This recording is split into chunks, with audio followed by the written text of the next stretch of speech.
당신이 밤하늘을 올려다볼 때 설명할 수 없는 깊은 그리움을 느껴본 적이 있나요? 마치 저 먼 별 어딘가에 당신이 진짜로 속한 집이 있고 지금 이곳 지구는 잠시 들른 낯선 여행지처럼 느껴지는 그런 기분 말입니다. 혹은 붐비는 거리 한복판에 서 있지만 주변의 모든 소음과 풍경이 마치 텔레비전 화면 속의 장면처럼 비현실적으로 느껴지며 오직 당신만이 투명한 유리벽 뒤에서 이 세상을 관찰하고 있다는 묘한 감각에 사로잡힌 적은 없나요? 이것은 단순히 당신이 피곤하거나 감상적이어서가 아닙니다. 이것은 당신의 영혼이 기억하고 있는 아주 오래된 약속과 관련이 있습니다. 우리가 흔히 에너지라고 부르는 것, 눈에 보이지 않지만 분명히 존재하는 그 미묘한 진동이 당신의 삶을 어떻게 이끌고 있는지에 대한 이야기입니다. 돌로레스 캐논이 수많은 최면 상담을 통해 밝혀낸 바에 따르면 지금 이 시기의 지구에는 그 어느 때보다 높은 주파수를 가진 영혼들이 인류의 의식 상승을 돕기 위해 자원하여 내려와 있습니다. 그리고 만약 당신이 이 영상을 보고 계신다면 당신 또한 그 거대한 계획의 일부일 가능성이 아주 높습니다. 높은 에너지를 가진 사람들에게는 공통적으로 나타나는 아주 독특하고 때로는 기이하게까지 느껴지는 습관들이 있습니다. 세상의 기준에서 볼 때 이것들은 성격의 결함이나 사회 부적응처럼 보일 수도 있습니다. 하지만 영혼의 관점에서 보면 이것들은 당신의 주파수가 상승하고 있다는 가장 확실한 증거이자 당신이 가진 빛을 보호하기 위한 영혼의 방어기제입니다. 오늘 우리는 그 중에서도 가장 두드러지는 3가지 습관에 대해 아주 깊이 그리고 천천히 탐구해보려 합니다. 이 이야기의 끝에 다다르면 당신은 그동안 당신을 괴롭혀왔던 남들과 다르다는 느낌이 사실은 당신이 가진 가장 강력한 영능력이었음을 깨닫게 될 것입니다. 첫 번째 습관, 그리고 어쩌면 높은 진동수를 가진 영혼들이 가장 많이 오해받는 부분은 바로 극도의 고독을 향한 주기적인 갈망, 즉 영혼의 동굴로 들어가려는 본능입니다. 이것은 단순히 내성적인 성격이나 사람을 싫어하는 것과는 차원이 다릅니다. 당신은 혹시 친구들과 즐겁게 웃고 떠들다가도 갑자기 배터리가 방전된 것처럼 급격한 피로감을 느끼며 집에 가고 싶다는 강렬한 충동을 느낀 적이 있나요? 마치 누군가 당신의 생명력을 빨대로 빨아들인 것 같은 그 느낌 말입니다. 높은 에너지를 가진 사람들은 기본적으로 거대한 솜수신기 역할을 합니다. 당신의 오라 필드는 일반적인 사람들보다 훨씬 더 넓고 민감하게 열려 있어서 주변 사람들의 감정, 생각, 심지어 그 공간에 남아있는 과거의 에너지까지도 무의식적으로 감지하고 흡수합니다. 돌로레스 캐논의 세션 중 한 사례를 이야기해보겠습니다. 50대의 한 여성 내담자는 평생 자신을 우울증 환자라고 생각했습니다. 그녀는 며칠 동안 방 밖으로 나오지 않고 커튼을 친 채 어둠 속에 앉아있는 습격이 있었죠. 의사들은 그녀에게 약을 처방했지만 그녀는 자신이 슬픈 것이 아니라 단지 멈추고 싶다는 느낌이라고 말했습니다. 체면을 통해 그녀의 잠재의식, 즉 상위 자아와 대화를 시도했을 때 놀라운 진실이 드러났습니다. 그녀는 전생에 티베트의 고산지대에서 평생을 침묵 수행하며 지구의 에너지를 정화하던 승려였습니다. 그녀의 영혼에게 고독은 외로움이 아니라 우주의 근원 에너지와 접속하여 자신을 재충전하는 신성한 의식이었습니다. 현생에서 그녀가 며칠씩 방에 틀어박혔던 것은 도시의 소음과 타인의 무거운 감정 에너지로 인해 오염된 자신의 주파수를 다시 원래의 높은 상태로 조율하기 위한 필사적인 생존 본능이었던 것입니다. 이것을 이해해야 합니다. 당신의 에너지가 높을수록 당신은 낮은 진동의 에너지에 더 큰 영향을 받습니다. 마치 하얀 옷을 입고 진흙탕을 걸으면 작은 얼룩도 크게 보이는 것과 같습니다. 당신이 갑자기 모든 연락을 끊고 잠수를 타고 싶거나 주말 내내 아무도 만나지 않고 혼자 있고 싶은 것은 당신이 사람들을 사랑하지 않아서가 아닙니다.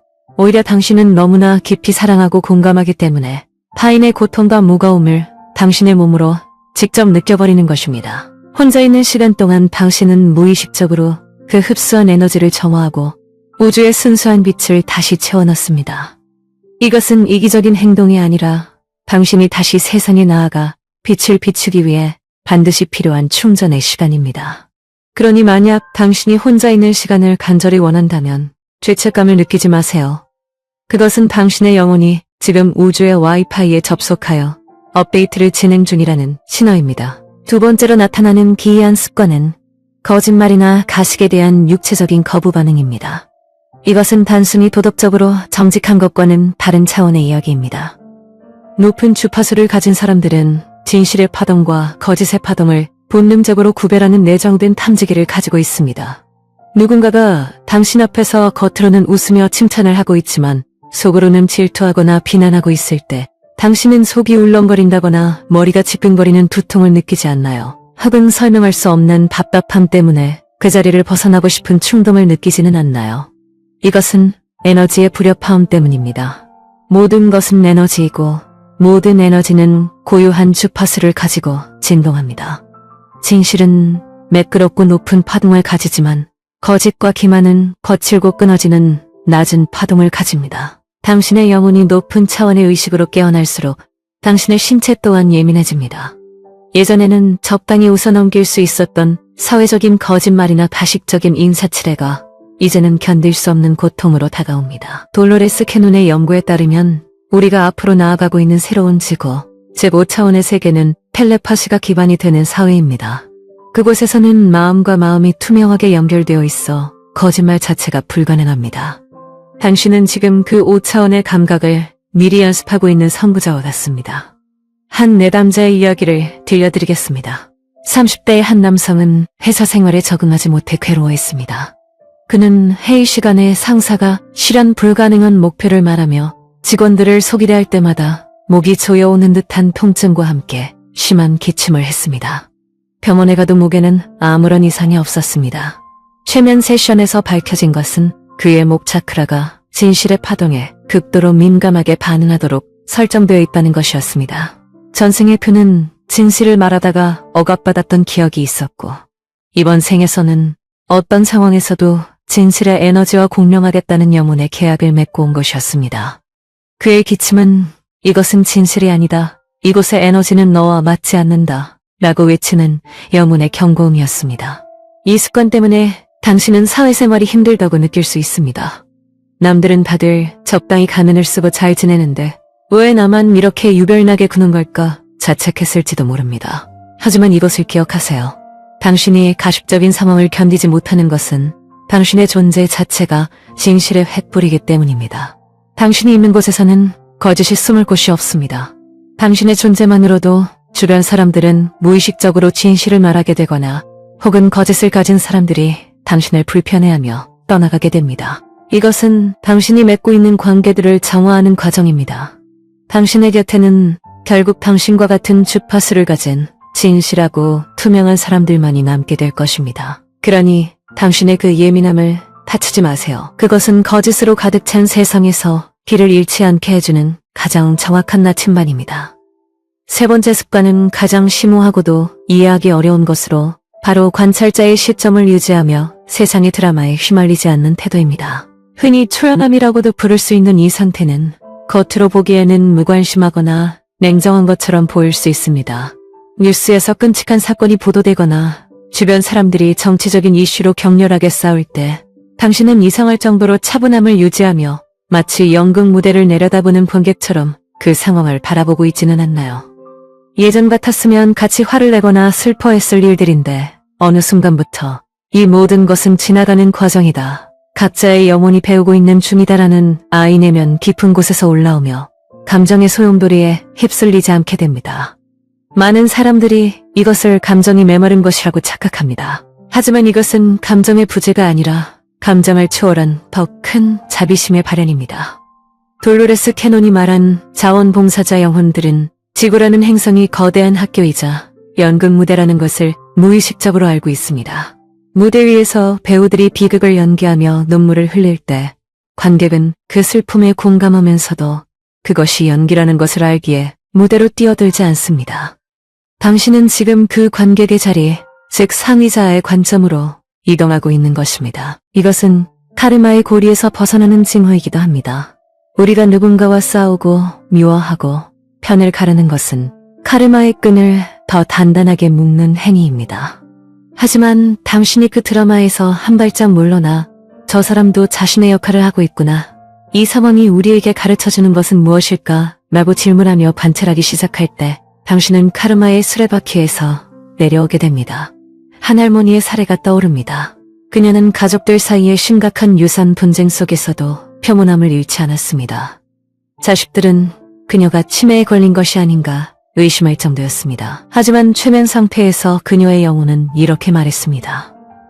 나는 이미 수천 번의 삶을 살며 이와 같은 다툼을 수없이 겪었다. 이제 나는 안다. 돈은 에너지일 뿐이고 이 다툼은 그들이 사랑을 배우기 위해 스스로 선택한 시련이라는 것을. 내가 개입해서 그들의 배움을 방해해서는 안 된다. 나는 그저 그들 모두를 감싸 안는 빛으로 존재할 뿐이다. 그녀는 무관심한 것이 아니라 가족들이 스스로의 숙제를 풀 수 있도록 믿고 기다려주는 거대한 사랑을 실천하고 있었던 것입니다. 당신이 세상의 혼란 속에서도 내면의 중심을 잃지 않고 뉴스의 공포 마케팅에 휘둘리지 않으며 타인의 감정 쓰레기통이 되기를 거부한다면 그것은 당신이 냉정해서가 아닙니다. 당신은 이제 3차원의 밀도 높은 드라마를 졸업하고 있는 것입니다. 당신은 폭풍의 눈처럼 주변이 아무리 요동쳐도 고요함을 유지함으로써 세상의 균형을 잡는 역할을 하고 있습니다. 당신의 그 평온한 파동 하나가 공포에 떨고 있는 수천 명의 사람들을 진정시키는 효과가 있다는 것을 잊지 마세요. 이 세 가지 습관, 즉 고독을 통한 재충전, 거짓에 대한 거부 반응, 그리고 드라마로부터의 초연함. 이 모든 것은 당신이 이상한 사람이 아니라 진화하고 있는 영혼이라는 증거입니다. 당신은 지금 낡은 허물을 벗고 나비가 되기 위한 과정을 겪고 있습니다. 애벌레의 시각에서 나비의 행동은 이해할 수 없는 기행처럼 보일 것입니다. 땅을 기어다니지 않고 하늘을 나르려 하다니, 잎사귀를 먹지 않고 꽃의 꼴을 찾다니 말입니다. 하지만 당신은 나비가 되도록 설계되었습니다. 그러니 이제 안심하세요.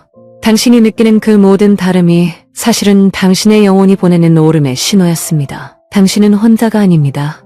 지금 이 순간에도 전 세계 곳곳에서 수백만 명의 영혼들이 당신과 똑같은 경험을 하며 깨어나고 있습니다. 우리는 서로 떨어져 있는 것처럼 보이지만 보이지 않는 빛의 격자망으로 모두 연결되어 있습니다. 당신이 자신의 직관을 믿고 고독 속에서 빛을 밝힐 때마다 지구 반대편에 있는 또 다른 누군가가 그 빛을 보고 용기를 얻습니다. 당신의 그 예민함과 독특함을 소중히 여기세요. 그것이 바로 당신이 이 지구에 가져온 선물입니다. 이제 묻고 싶습니다. 이 세 가지 습관 중 당신의 삶에서 가장 강렬하게 느껴지는 것은 무엇인가요? 혹시 당신만의 또 다른 특별한 경험이 있나요? 당신의 영혼이 들려주는 이야기를 듣고 싶습니다. 당신은 이 우주의 거대한 퍼즐을 완성하는데 없어서는 안 될 소중한 조각이라는 것을 부디 잊지 마시길 바랍니다.